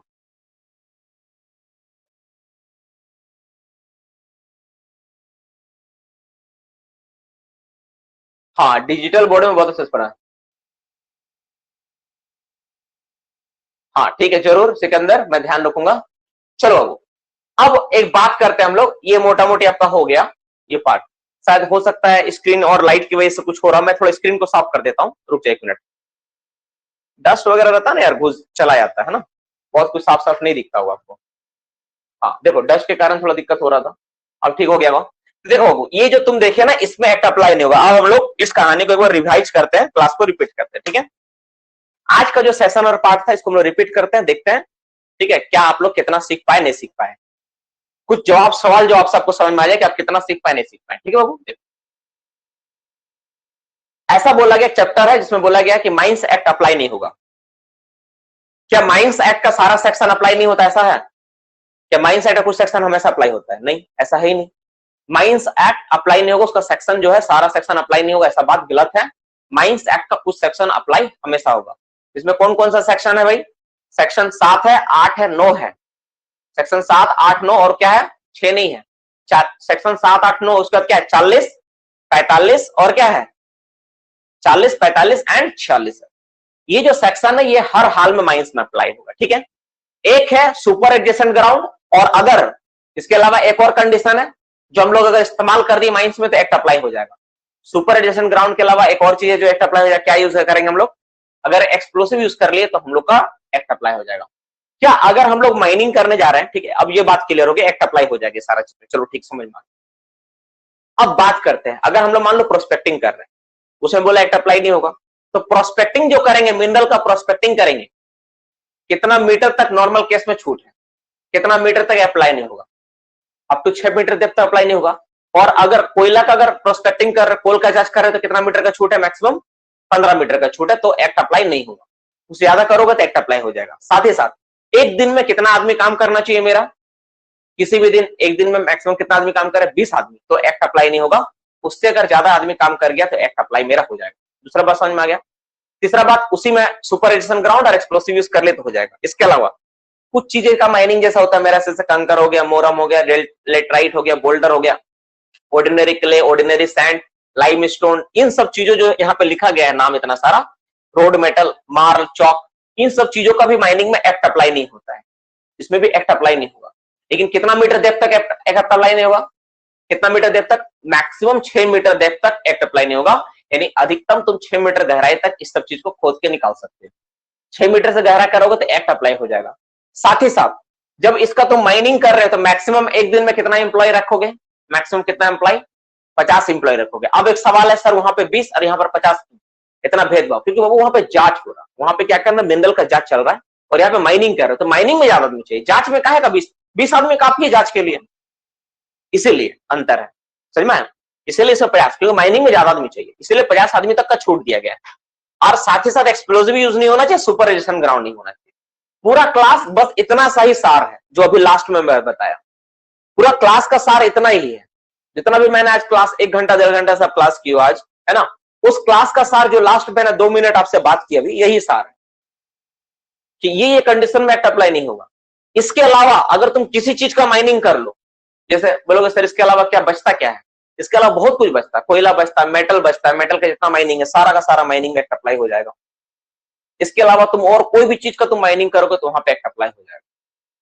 और इसमें ही अगर इतना ही चीज का माइनिंग करते समय अगर इसको छोड़ के तुम कुछ और नियम लगाए, जैसे 50 से तुम्हारा मन के 51 आदमी कर दिए, 10 आदमी बढ़ा दो, 60 आदमी काम करेगा, धीरे धीरे निकल रहा है, एक्ट अप्लाई हो जाएगा। एक्सप्लोसिव यूज कर दिए, एक्ट अप्लाई हो जाएगा। समझ में आया? तो ये सारी चीजें हैं, ये तो इन सारी चीजों को ये करना पड़ेगा। अच्छा रुको, क्या लिखा, कुछ बच्चा आया? सर मैं एक माइंस गया था लेटराइट का, उसमें 25 लोग थे और डेप्थ 10 मीटर से ज्यादा था, वहां एक्ट लागू होगा? हाँ हो जाएगा। देखो अब मैं कुछ बात बताता हूँ, इसको मैं रिकॉर्डिंग ऑफ करके बताऊंगा। रिकॉर्डिंग ऑन रिकॉर्डिंग बोलना उचित नहीं है, रिकॉर्डिंग ऑफ करके बताऊंगा ताकि ये बात यहीं पे रहे। तो डीएमओ का जो पद था उसमें ऐसा ऐसा चीज होता है। तो ये सारी चीजें, ये रिकॉर्डिंग मैंने इसलिए बंद किया था अभी थोड़ा देर के लिए, जो बच्चे लाइव क्लास है केवल वही सुन पाएगा, इस बात को सुन पाया होगा, बाकी बच्चे नहीं सुन पाए होंगे। और ये बच्चे, बात ऐसा है कि बहुत लोग ना भी सुने तो उससे कोई फर्क पड़ने वाला है, क्लास से रिलेटेड पार्ट नहीं है। आप सबको पता है कि आउट ऑफ टॉपिक है ना, कुछ बात ऐसी है जो सार्वजनिक तौर पर हम लोग नहीं बोल सकते। यही कारण होता है जो आप लोग सवाल पूछ रहे हैं ना अभी बार बार कि सर यहाँ पे इतना ज्यादा गहरा हो गया, यहाँ पे ये माइंस हो रहा है, यहाँ पे एक्सप्लोसिव यूज कर दिया, फिर भी माइंड सेट अप्लाई नहीं हो रहा। उसके पीछे मैंने कहानी बता दी, पीछे का कहानी क्या होता है नॉर्मली, है ना, ये सबको पता है। आप लोग भी गहराई से सोचोगे तो आपको भी जवाब मिल ही जाएगा इसके पीछे कहानी क्या क्या हो सकता है। ठीक है, तो चलो, तो ये मोटा मोटी बात हो गया, नहीं हो गया, सारा का सारा बात हम लोग देख ली, सारा का सारा चीज को जान लिए। ठीक है, तो एक्ट नॉट अप्लाई। अब मैं एक सवाल पूछूंगा, सब बच्चा क्लास में रिप्लाई देना और क्लास में बने रहना जरूरी है। एक सवाल, सर एक कुछ बात है सर, एक्ट वो डेफिनेशन वाला पार्ट पॉसिबल होगा तो पढ़ा दीजिएगा, नहीं आता है। ठीक है, देख लूंगा, सब सेटिंग हो जाती है। सर आप जो ईवी इलेक्ट्रिकल व्हीकल बता रहे थे ना, बिना हेलमेट का चला सकते हैं, वो समझाने के लिए बताए थे या सच में छूट रहता है, छूट रहता है गंगाधर राजा। इलेक्ट्रिकल बाइक का कुछ स्पीड लिमिट है, उसमें कुछ कुछ में छूट रहता है ना। चलो समझाने की रियलिटी भी है, समझाने के लिए मैं बताया। अब मेरा बात है, अभी मैं एक चैप्टर और पढ़ाने वाला हूँ। चैप्टर ने एक छोटा सा टॉपिक पढ़ाने वाला हूँ, एक्सीडेंट्स के बारे में। क्लास में कितने बच्चे हो जो इस क्लास को करने के लिए एग्री हो कि सर मैं करना चाहता हूँ, कि क्लास का टाइम हो चुका है, ठीक है, लेकिन मैं पढ़ाने के लिए रेडी बैठा हूँ। आप में से कितने बच्चे जो यस करके रिप्लाई दो, मैं क्लास को कंटिन्यू करूंगा। ओके, चलो ठीक है, वेरी गुड। अगर तुम लोग रेडी हो तो फिर मैं कहा चुकूंगा भाई, मुझे तो पढ़ाने में मजा आता ही है। चलो तो फिर मैं आज का टॉपिक का सेकंड टॉपिक में पढ़ाता हूँ एक्सीडेंट्स के बारे में। जैसे बहुत सारे बच्चों का सवाल आता है कि सर माइंस में कितना तरह एक्सीडेंट होता है, कौन कौन सा एक्सीडेंट है, नहीं है ये। मैं एक बात बोलता हूँ वो हमेशा याद रखना कि जब पढ़ने का मौका मिला दम भर पढ़ो, और जब घूमने फिरने और काम करने का मौका मिले, कहीं पे जाने का मौका मिले तो चूको मत, जाओ जरूर। पूजा पाठ शादी विवाह पूरा अच्छा से एंजॉय करो, और एग्जाम भी एंजॉय के साथ दो, तभी जीवन का मजा है, नहीं तो नीरस जीवन है यार, कुछ नहीं कर पाओगे। एक बहुत अच्छा मुंशी प्रेमचंद्र का कहानी है, तुम लोग देखना, बड़े भाई साहब, यूट्यूब में मिल जाएगा, सर्च मारना, मैं लिख देता हूँ। बड़े भाई साहब बोल के कहानी है, बड़े भाई साहब, भाई साहब, बहुत कोई बच्चा शायद देखा होगा इसको, बड़े भाई साहब मुंशी प्रेमचंद्र द्वारा लिखा गया है ना, मुंशी प्रेमचंद्र द्वारा लिखा गया है। इसको जरूर आप लोग देखना, आपको इसमें बहुत आनंद मिलेगा कहानी देख के, और जीवन का कुछ सच्चाई से आप अवगत हो गए कि हाँ ऐसा भी सच चीज भी होता है, तब आपको मजा है ना जीवन में। बड़े भाई साहब लिखा हुआ है, उसको पढ़ना। उसमें दो बात बताया गया है, दो चीजें हैं उस कहानी का मोरल में, आप पढ़ो देखना, उसके बाद मुझे ग्रुप में कमेंट करके बताना कि हाँ सर मैं वो कहानी जो था बड़े भाई साहब उसको मैं देखा हूँ, है ना। कोई बच्चा अगर हो तो वो अपना ग्रुप का लिंक भी दे देना कि हाँ कुछ कुछ चीज देखोगे सीखोगे तो बहुत फायदा मिलता है जीवन में, सिर्फ किताब नॉलेज रहने से सब कुछ नहीं है, इस सबको पता है, ठीक है ना।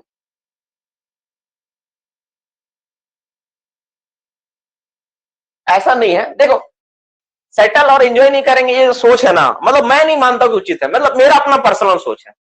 अब एक बात बताओ, एक बच्चा है ठीक है, इसका उम्र है 18 साल, वो 18 साल तक खेला कूदा नहीं, यही सोच में कि हम नासा में जाएंगे, ये करें, क्या सोच है यार इसका।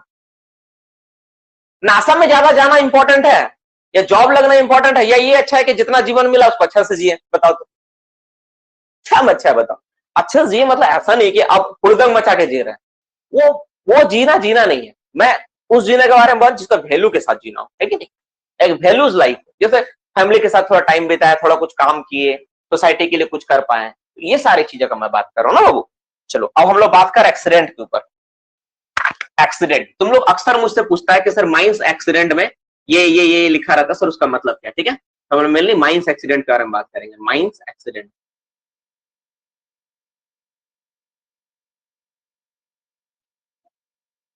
मिसेस नहीं रहने से एक और फायदा होता है कि थोड़ा ज्यादा पढ़ा लो तो उतना इफेक्ट नहीं पड़ता है ना। ये तो थोड़ा मतलब उन लोग का थोड़ा रहता है कि आज बहुत ज्यादा पढ़ा दिए हैं, एक सवाल तो आता है, ये तो रहता है, मैं देखा हूं।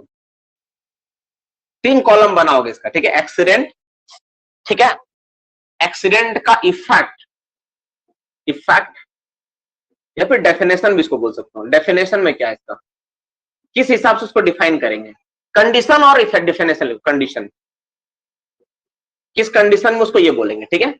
अब तीसरा नंबर लिखो उसका फॉर्म, किस फॉर्म में उसको नोटिस देते हैं, फॉर्म। 3 चीज को एक ही साथ हम लोग करेंगे तो ज्यादा मजा आएगा, ठीक है, वो ज्यादा अच्छा लगेगा। तो पहला लिखो माइनर इंजुरी, फर्स्ट लिखो minor injury, minor injury, minor, minor injury. Minor injury किसको बोलेंगे हम लोग, अगर कोई व्यक्ति, ये नोट्स 2.1 का पार्ट है, अक्सर बोलते हो ना सर नोट्स 2.1, तो नोट्स 2.1 का पार्ट, ठीक है ना, इसलिए इसको ध्यान से लिख के रखो, आपको काम आएगा। इसमें क्या होता है, एब्सेंट होता है 24 आवर टू 72 आवर। इसमें क्या होता है, व्यक्ति एब्सेंट होते हैं। इसमें क्या होता है भाई, व्यक्ति, कंडीशन क्या है इसके लिए, इसमें क्या हो कंडीशन, इसमें व्यक्ति एब्सेंट हुआ कितना देरी के लिए, 24 आवर टू 72 आवर, 24 घंटा से 72 घंटा के लिए कोई व्यक्ति अगर एब्सेंट होता है तो उसको हम लोग क्या बोलते हैं, माइनर एक्सीडेंट। किस फॉर्म में इसका नोटिस जाता है, इसको फॉर्म के में जाता है। कब जाता है, ऑन और बिफोर 20 जनवरी। कब भेजते हैं हम लोग, ऑन और बिफोर, ऑन और बिफोर, कब भाई, बिफोर 20 जनवरी, 20 जनवरी, 20 जनवरी, 20 जनवरी या उससे पहले इसका रिपोर्ट को भेजा जाता है, इसका माइनर इंजरी का रिपोर्ट 20 जनवरी उससे पहले भेजता है। दूसरा एक्सीडेंट क्या है, माइनर इंजरी तो हो गया, दूसरा क्या है, रिपोर्टेबल इंजरी, रिपोर्टेबल, 1 नंबर हो गया माइनर, ठीक है, 2 नंबर रिपोर्टेबल।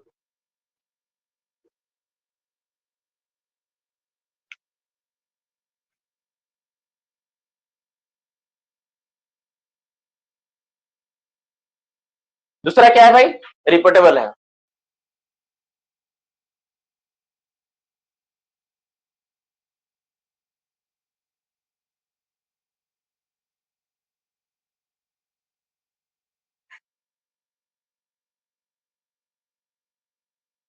एकदम सही है स्टीव तिवारी, ठीक है, एकदम सही है। चलो जो तुम लिख के भेजो एकदम सही लिखे हो। नेक्स्ट देखो, रिपोर्टेबल, रिपोर्टेबल के बारे में बात करते हैं। रिपोर्टेबल कंडीशन क्या है, more than 72 hour absent, absent कितना भाई, मोर देन कितना, 72 आवर, अगर 72 घंटा से ज्यादा के लिए कोई एब्सेंट हो गया उस एक्सीडेंट के कारण, तो इसको हम लोग बोलते हैं, क्या बोलते हैं, रिपोर्टेबल इंजरी। किस फॉर्म में भेजते हैं इसको, जे में भेजते हैं, ठीक है। कब भेजते हैं इसको, क्वार्टरली भेजते हैं, क्वार्टरली। क्वार्टरली का डेफिनेशन में समझाया हूं, क्लास में बहुत बार हुआ है, आपको अच्छे से ज्ञात होगा कि क्वार्टरली मतलब क्या होता है, क्या चीजें हैं, नहीं है, आपको अच्छे समझ में आ गया। तीसरा, तीसरा के बारे में हम लोग बात करते हैं, 1 2 3 नंबर में बात है, तीसरा नंबर, तीसरा नंबर में लिखो serious bodily injury, serious, serious bodily, B O, bodily, bodily injury,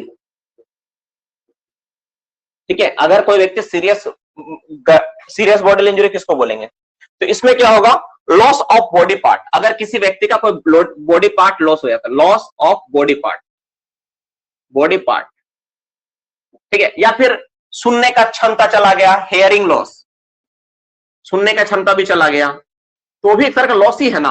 हाथ का हड्डी टूट गया, ठीक है, बोन फ्रैक्चर, फ्रैक्चर वगैरह, तो किसमें आएगा वो, रिपोर्ट, वो तुम्हारा सीरियस बॉडी इंजरी में आ जाएगा, ठीक है। इस केस में क्या होगा, तो इसका नोटिस जो हम लोग भेजेंगे, फॉर्म किसे भेजेंगे, 4A में भेजेंगे, 4B में भेजेंगे और 4C में भेजेंगे। 4A में 24 आवर, 4B में तुम्हारा 7 डेज और 4C में कितना होता है आपको पता है, 15 दिन आफ्टर ज्वाइनिंग, ज्वाइनिंग के बाद है ना, ज्वाइनिंग के बाद। मैं ऐसा ज्वाइन लिख के छोड़ दे रहा हूं, समझ जाना ये होता है, ठीक है। अब नेक्स्ट 4 नंबर क्या है, फैटल, फैटल 4 नंबर क्या है, फैटल, फैटल एक्सीडेंट मतलब क्या होता है, फैटल का मतलब तो डेथ वन और मोर पर्सन, इसका मतलब क्या, डेथ, डेथ, इसमें क्या होगा, वन भी आदमी हो सकता है और मोर भी हो सकता है, एक भी आदमी मर सकता है, और मोर का मतलब ये नहीं, मोर, मोर मतलब मोर नहीं है रे, मोर मतलब अधिक है ना, पक्षी वाला मोर नहीं है ना। इसमें भी क्या होता है, इसमें भी हम लोग भेजते हैं 4A, 4B, 4C, ऐसा भेजते हैं। तुम अगर इसका एक काम कर सकते हो ना, इसमें तुम एक काम कर सकते हो ना, सब का ना इसके बाद जितना भी लिखेंगे ना सबको एक साथ कर देंगे, ठीक है, इसलिए तुम जगह छोड़ दो। 4A 4B C है ना, सबका ना एक ही साथ कर देंगे हम लोग, इसके बाद जितना भी होगा ना सब एक ही साथ करेंगे, ज्यादा मजा आएगा। सबका एक ही साथ होता है, 4A होता है, 4B होता है, सबका 4C होता है, 3 होता है, तो तीनों को अगर एक ही साथ लिख देंगे, ठीक है। तो पहले इसको लिख लो, फैटल वाला हो गया, और इसके बाद लिखो मेजर, मेजर एक और एक्सीडेंट है उसको मेजर बोलते हैं, मेजर, मेजर, मेजर में क्या होता है, इसमें भी डेथ होता है। डेथ कितना होगा, डेथ कितना व्यक्ति का डेथ होता है, इसमें डेथ होता है आपका 4 से 4 to 9%, अगर 4 से 9 व्यक्ति का डेथ हुआ है पर्सन, उसे क्या बोलेंगे, मेजर एक्सीडेंट बोलेंगे। और सबसे आखिर में लिखो डिजास्टर, छठा नंबर क्या होता है, डिजास्टर होता है, डिजास्टर, डिजास्टर, ठीक है। डिजास्टर में कितना डेथ होता है, 10 और मोर पर्सन, इसमें कितना होता है भाई, डेथ कितना होता है, डेथ होता है 10 और मोर पर्सन, 10 व्यक्ति या 10 से अधिक व्यक्ति का देहांत हो गया, पर्सन का डेथ हो गया, तो हम लोग क्या बोलते हैं, बोलते हैं। आज सभी का नोटिस 4A 4B 4C, इसीलिए मैंने क्या किया ना, यहां से एक साथ सबको एक साथ मैं सम्मिलित कर देता हूं, इसीलिए मैंने यहां से एक साथ सबको एक साथ दिखा दिया, ठीक है। यानी जितना भी 1 2 3 4 चारों को 4A 4B 4C में जाएगा नोटिस, ठीक है। 4A 4B 4C में नोटिस जाता है। 4A में जो नोटिस जाएगा आपको पता है ये कितना 24 आवर के अंदर होगा, 4B में जाएगा 7 डेज होता है विद डिटेल्स, अब 4C में क्या होता है 15 डेज होता है ना, 4C वाला 15 डेज होता है ना शायद,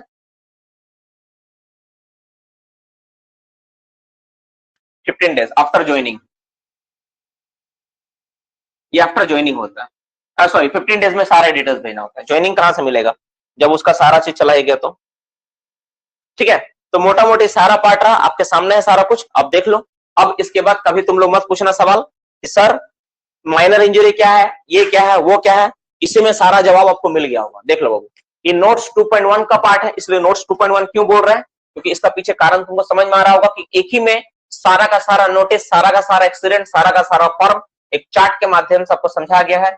इसीलिए किसका पार्ट है ये? तो ये नोट्स 2.1 का पार्ट है। This is the notes 2.1 part. इसको अच्छे से नोट डाउन कर लो, ठीक है। जीवन में कहीं भूलना मत, सारा कहानी इसी में आएगा, ठीक है। देख लो,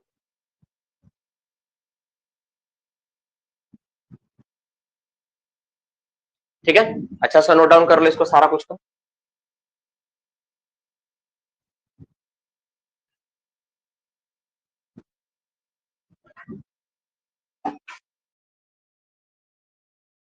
एक बार मैं समझाऊंगा सारा का सारा बात, फिर से एक बार कहानी चलेगा, ध्यान सुनो। पहला होता है माइनर इंजरी, ठीक है। माइनर इंजरी मतलब क्या? ऐसा चोट जिसमें व्यक्ति को एब्सेंट होना पड़े। तुम बोलोगे सर कोई व्यक्ति का हाथ कट गया, फिर वो काम कर रहा है, उसको काउंट ही नहीं होगा, वो नॉट काउंट है, उसको मतलब ही नहीं कुछ। हाथ कट गया, चोट लग गया, थोड़ा खरोच गया, थोड़ा लगा दिए, एक तुम बैंडेज लगा दिए, देखो मेरे हाथ में भी लगा हुआ एक बैंडेज, तो इससे कोई मतलब नहीं है। इस तरह कोई चोट का मतलब नहीं। चोट का कौन मतलब है? अगर कोई व्यक्ति 24 घंटा या उससे ज्यादा एब्सेंट होता है, वहां से कहानी स्टार्ट होता है, जिसके कारण उसको एब्सेंट होना पड़ रहा है। तो अगर कोई इंजरी, अगर किसी को माइनर इंजरी होता है, उसमें एब्सेंट हुआ कितना? 24 घंटा से 72 घंटा तक, उसको रिपोर्ट फर्म के में जाता है। रिपोर्टेबल किसको बोलेंगे? रिपोर्टेबल मतलब रिपोर्ट करना होगा क्वार्टरली, उसका एब्सेंट होगा 72 घंटा ज्यादा। जैसे मान लो किसी को पैर में चोट लग गया, पूरा फूल गया पैर, इमेजिन करो पैर फूल चुका है, पैर फूल गया, अब क्या है कि वो चलने के लायक नहीं बचा। हो ही जाता है ऐसा बहुत किसी का। या कोई व्यक्ति ट्रामर है, हाथ में उसका चोट लग गया, हाथ फूल गया। कोई टिम्बर मिस्त्री है, ठोकते ठोकते अपना हाथ में मार लिया, हाथ फूल गया, काम नहीं कर पाएगा बेचारा। तो अगर ऐसा कोई कंडीशन होता है जिसमें वो व्यक्ति अब्सेंट होगा ना 72 घंटा ज्यादा, तो उसको रिपोर्टेबल बोलते हैं। आज 24 से 72 घंटा तक होगा तो उसको क्या बोलेंगे? उसको हम लोग माइनर इंजरी बोलेंगे। रिपोर्टेबल मोर देन 72 घंटा। अच्छा से देख लो, यही करेक्ट है। Next, serious body injury. अगर कोई व्यक्ति का बॉडी पार्ट्स लॉस होता है, जैसे मान लो एक्सीडेंट ऐसा हुआ कि उसका हाथ उड़ गया, अंगुली एक कट गया, कान कट गया, नाक कट गया, ओठ कट गया, कोई बॉडी का पार्ट लॉस किया वो अपना। सर बोले चूल कट गया तो नहीं होगा, नेल कट गया तो नेल का अंगुली से उखड़ चल जाना, ये और नेल टूट जाना अंतर है। अगर ऐसा होता है, या कोई बॉडी का पार्ट जैसे हेयरिंग, सुनने का क्षमता लॉस कर दिया, वो देखने का क्षमता लॉस कर गया, ऐसा लाइट फोकस मारा, बेचारा अंधा हो गया। ओपन कास्ट में सारा लाइट एक बार जला दी उसके सामने, वो देख ही नहीं पा रहा है। एगो गाड़ी, एगो डंपर नया चालू किया, उसके सामने हॉर्न बजा दिया, इतना जोर से बेचारा बहरा हो गया। सब चला जाएगा तुम्हारा किसमें? सीरियस बॉडी इंजरी में। अब फैटल, फैटल का मतलब डेथ होता है, यहां से डेथ स्टार्ट हो रहा है। ये सब क्या हो रहा है? ये सब सिर्फ फिर कुछ दिन बाद ज्वाइनिंग मिल जाएगा, लेकिन इसमें ज्वाइनिंग कभी मिलेगा ही नहीं। इसमें क्या होगा? केवल देखो, इसमें क्या होता है? इसमें फैटल में डेथ होता है कितना? 1 और मोर पर्सन का डेथ, तो डेथ फैटल कहलाएगा। मेजर में 4 से 9 व्यक्ति का डेथ होता तो मेजर कहेंगे, और डिजास्टर अगर 10 या उससे ज्यादा व्यक्ति का डेथ हो तो उसको डिजास्टर बोल के डिफाइन किया जाता है। ये होता है डिजास्टर। हाँ, 4, 5, 6 में ना, ये जो लिखे हो ना, इसमें 4 सी नहीं होना चाहिए। ये 4A 4B ना, 4A 4B 4C जो है ना, ये कहना सही है कुंदन का कि सर इसमें देखो, एक काम कर लो तुम लोग, एक काम कर लो कि 4A 4B और 4C ना इसके लिए रखो, ठीक है। और ये तीनों के लिए ना केवल 4A और 4B रखो, क्योंकि 4C यहाँ का जरूरत ही नहीं पड़ेगा। 15 डेज ज्वाइनिंग के बाद कहां देंगे उसको बताओ? ये 4A 4B में सारा कहानी उसका खत्म हो जाएगा। हाँ, किसको किसको भेजते हैं? सीआई, आरआई, डीएम को भेजा जाता है, सीआई को भेजा जाता है, आरआई को भेजा जाता है, कंपनसेशन अथॉरिटी को भेजते हैं हम लोग, हर किसी को। एक चैप्टर आप लोगों का मैं पढ़ाऊंगा, रेगुलेशन का एक पार्ट है चैप्टर नोटिस के ऊपर, है ना। नोटिस किसको किसको हम लोग नोटिस भेजते हैं, कौन कौन सा नोटिस भेजा जाता है, कब भेजा जाता है, जैसे माइंस ओपनिंग के समय, माइंस खोलने के समय, इस पर एक क्लास होगा। बहुत इंटरेस्टिंग क्लास है इस क्लास का, तो बहुत इंपॉर्टेंट और इंटरेस्टिंग क्लास है ये चीजें। अच्छा, एक बात और, अगर कोई आपका साथी क्लास को ज्वाइनिंग करना चाहता है तो ज्वाइनिंग कर लेने बोलना। अभी पूजा वूजा को लेकर थोड़ा छूट उट चल रहा है, आसानी से ज्वाइनिंग कर सकता है बच्चा, ठीक है। तो मोटा मोटी टाइम वो क्लास हो गया बाबू। फैटल मतलब 1, 2, 3, 4, 5, 6, 10, 15, 20 सब होगा। एब्सेंट रहने पर पेमेंट मिलेगा क्या? 1 और मोर का मतलब कहीं तक, 100, 500, 1000, 10,000 सब, पूरा खदान भी हो सकता है। 4 में 1 से 3 लिख सकते हैं क्या? 4 में 1 से 3 लिख सकते हैं क्या?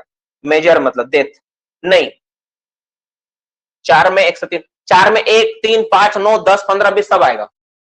फैटल का मतलब देखो, फैटल का मतलब मौत। मौत मतलब कितना भी आदमी का मौत ही कहलाएगा। 10 आदमी मारा तो भी मौत है, 5 आदमी मारा तो भी मौत है। यार ये सब बात बोलना उचित नहीं लग रहा। डेथ, ठीक है, डेथ मतलब डेथ होता है, ठीक है। कितना भी आदमी अगर एक्सपायर हो रहा है माइंस में तो वो फैटल ही कहलाएगा, ठीक है। चाहे 10 हो, 15 हो, 20 हो, जो भी संख्या हो सब। फैटल के अंदर ही मेजर और डिजास्टर आता है। मतलब मोटा मोटी समझ लो, फैटल के अंदर ही क्या है, मतलब मेजर और डिजास्टर आता है। मेजर होगा जब 4 से 9 व्यक्ति रहेगा। फैटल का मतलब ये नहीं होता है, मतलब कैसे बोलेंगे उसको।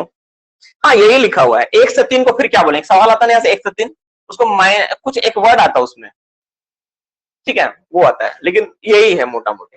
मेजर 4 से 10 को बोलेंगे और 10 से ज्यादा हुआ तो ये बोलेंगे। 1 से 3 को क्या बोलेंगे, सवाल आता है कि सर 1 से 3 को क्या, ऐसा कुछ नहीं लिखा हुआ है कहीं पे, है ना। ऐसा कुछ डिफाइन नहीं किया गया, बस फैटल ही काउंट करेंगे उसको। चलो तो मोटा मोटी सारा हो गया। हाँ अकेला हूं, अब तुमको कहानी सुनाने जरूरत नहीं है, ठीक है। चलो बाबू बहुत अच्छा, क्लास वहीं पर अब एंड करते हैं। क्लास आज बहुत अच्छा रहा, ठीक है। अब हम लोग क्या करें, क्लास को एंड करते हैं पे हम लोग। अब जो नेक्स्ट क्लास है हम लोग का कल हम लोग क्लास करेंगे। कल माइंस एक्ट का जो टॉपिक है कमिटी, है ना, कमिटी के ऊपर क्लास होगा। कमिटी क्या होता है नहीं होता उस पर क्लास होगा। अब कमिटी क्या चीज आपको पता है कि हर एग्जाम में से सवाल रहता है, तो कमिटी को हम लोग काफी डिटेल्स में पढ़ने का प्रयास करेंगे। कोशिश करेंगे इतना डिटेल्स में पढ़ा दो कि आपको फर्स्ट क्लास तक, सेकंड क्लास ही नहीं फर्स्ट क्लास तक फिर पढ़ने का जरूरत ना पड़े, सारा चीज उसी में कवर अप हो जाए, ठीक है। कोशिश ये रहेगा मेरा। और नहीं तो फिर आप लोग का राय फिर कल ले लिया जाएगा कि कैसा आप लोग चाहते हो। हाँ सेक्शन 12, ठीक है। सभी को गुड नाइट, शुभ रात्रि, ठीक है, टाटा बाय बाय। चलो।